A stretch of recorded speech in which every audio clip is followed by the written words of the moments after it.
अनुसूचित जाति अनुसूचित जनजाति अधिनियम के तहत जब किसी व्यक्ति को अरेस्ट होता है तो क्या जमानत होता है? क्या अग्रिम जमानत हो सकता है? ये प्रश्न सबको जानना बहुत जरूरी है। अग्रिम जमानत जमानत का मतलब ये कोर्ट जब सेटिस्फाइड होता है तो कुछ शर्त और कुछ कंडीशन के तहत कोई भी व्यक्ति को जमानत देता है।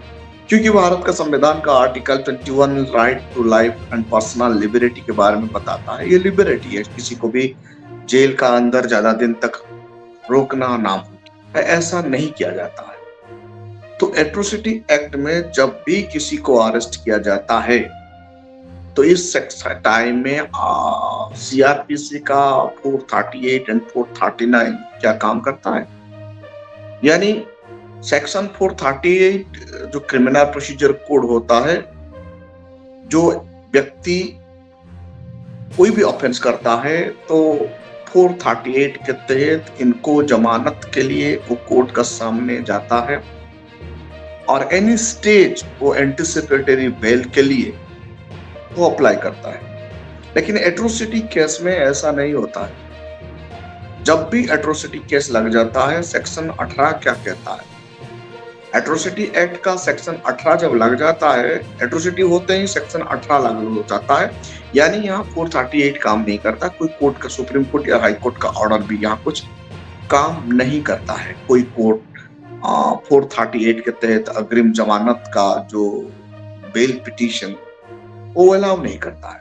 और 18A के तहत ये क्या कहता है, इंक्वायरी इन्वेस्टिगेशन ऑफिसर, एफआर होते ही जो इन्वेस्टिगेशन ऑफिसर होता है, वो ऑफिसर को तुरंत कोई भी प्राइमरी इंक्वायरी नहीं चाहिए, प्रिलिमिनरी इंक्वायरी नहीं चाहिए।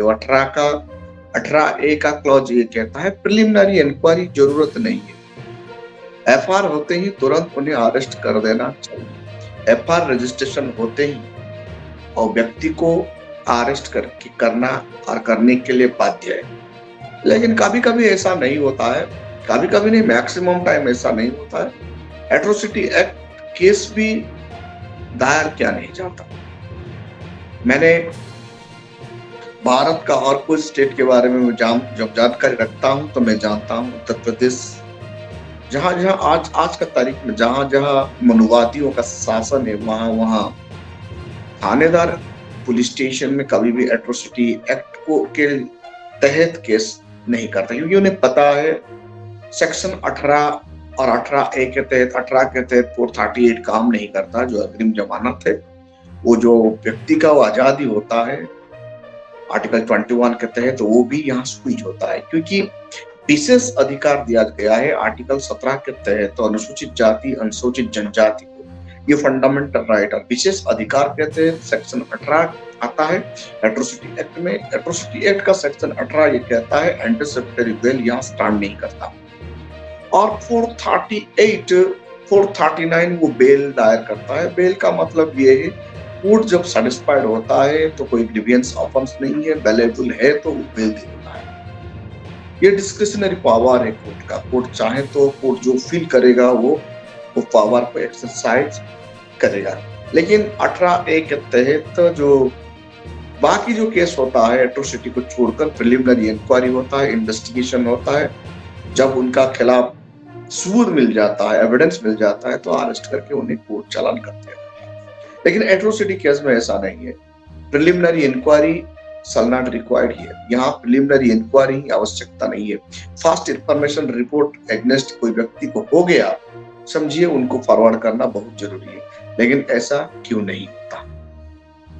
कानून में ये सब लिखा गया है, प्रिलिमिनरी इंक्वायरी नहीं है। एफआर रजिस्ट्रेशन होते ही व्यक्ति को अरेस्ट कर देना चाहिए एक्यूज्ड को और कोर्ट फॉरवर्ड करना चाहिए, फिर भी क्यों नहीं होता? बहुत वक्त लोगों को जहाँ पर थाने में बैठना पड़ता है, संगठन का लोग जाते हैं थाने पर प्रेशर डालने के बाद वो डीएसपी लेवल का ऑफिसर अरेस्ट करता है। यहाँ से पता चलता है मनुवादी सोच रखने वाले पुलिस ऑफिसर या होम डिपार्टमेंट का लोग कानून को कितने पालन करते हैं, आप सभी को भली भाली मालूम है। Investigation officer shall not require any approval of any or arrest। कोई भी कोर्ट का अप्रूवल भी जरूरत नहीं है। जो आयोग होता है, केस तुरंत होते हैं वो इनको अरेस्ट करने के लिए किसी का अप्रूवल जरूरत नहीं है जब एट्रोसिटी का अंदर केस होता है। एट्रोसिटी केस हो जाने के बाद अप्रूवल का जरूरत नहीं है।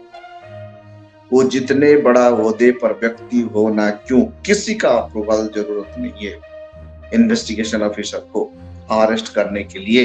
वो व्यक्ति डेफिनेटली अरेस्ट होगा if necessary of any person. कभी कभी कुछ व्यक्ति को अरेस्ट करने के लिए परमिशन जरूरत है, लेकिन एट्रोसिटी एक्ट लग जाने से कुछ परमिशन नहीं चाहिए। ये स्पेशल क्षमता और अधिकार दिलाता है।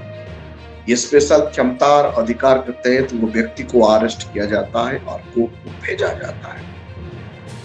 साथियों, आप लोग याद रखिए, एट्रोसिटी केस ऐसा एक केस है, एफआईआर रजिस्ट्रेशन हो गया मतलब सेक्शन 18A के तहत इन्वेस्टिगेशन ऑफिसर को किसी का परमिशन जरूरत नहीं है, उनको अरेस्ट करेगा।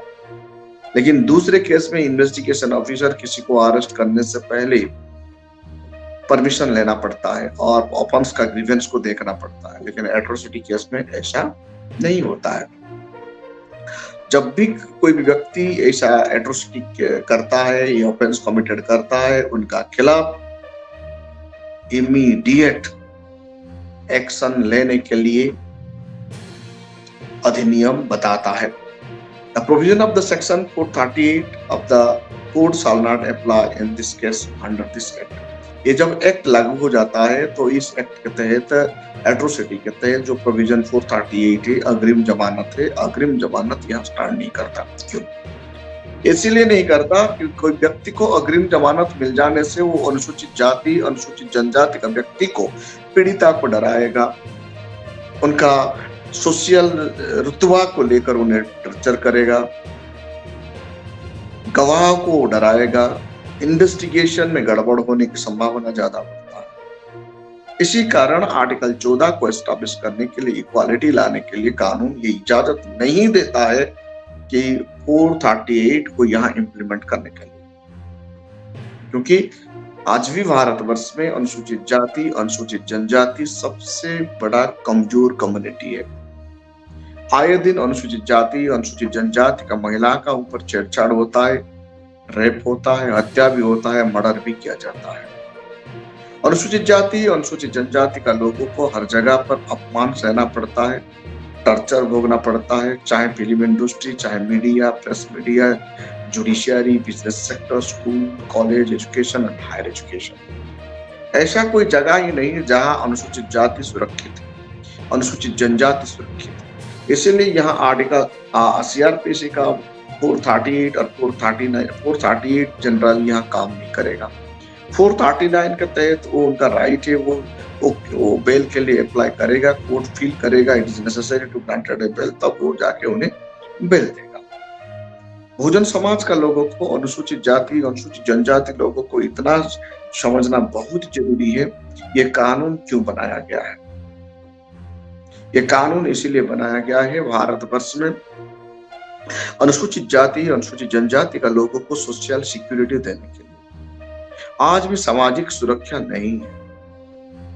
एट्रोसिटी एक्ट 1989 बनने के बाद भी आज सुरक्षित नहीं है। इसलिए सुरक्षित नहीं है, संविधान चलाने वाले लोगों का मंशा और उनका मन में कुछ खोट नजर आ रहा है। नहीं तो कभी से ये कानून इंप्लीमेंट हो जाता, आज भारत सोने की चिड़िया बन जाता। और भारत में जात पात नहीं रहता, भारत में वर्ण व्यवस्था नहीं रहता, भारत में भेदभाव नहीं रहता। हर किसी को, हर कोई व्यक्ति अपना अधिकार फ्री एंड कंपल्सरी में मिल जाता। लेकिन आज ऐसा नहीं हो पा रहा है। सबसे बड़ा कारण है, लकोना है, अनुसूचित जाति, अनुसूचित जनजाति शिक्षा से पिछड़े हुए हैं, समाज से पिछड़े हुए हैं, इकोनॉमिकली कमजोर है। देश का तमाम जितना भी संसाधन है केवल मनोवादियों का द्वारा कब्जा हो गया है। इसलिए 2% नौकरी जो बचता है उसमें भी अनुसूचित जाति, अनुसूचित जनजाति को जगह नहीं मिलता। तो एट्रोसिटी इसीलिए बढ़ रहा है। स्कूल में एट्रोसिटी, कॉलेज में एट्रोसिटी, सड़क पर एट्रोसिटी, होटल में एट्रोसिटी, ऑफिस में एट्रोसिटी, फिल्म इंडस्ट्री में एट्रोसिटी, कहीं पर भी अब जाइए अनुसूचित जाति, अनुसूचित जनजाति का कहीं पर सुरक्षा नहीं है।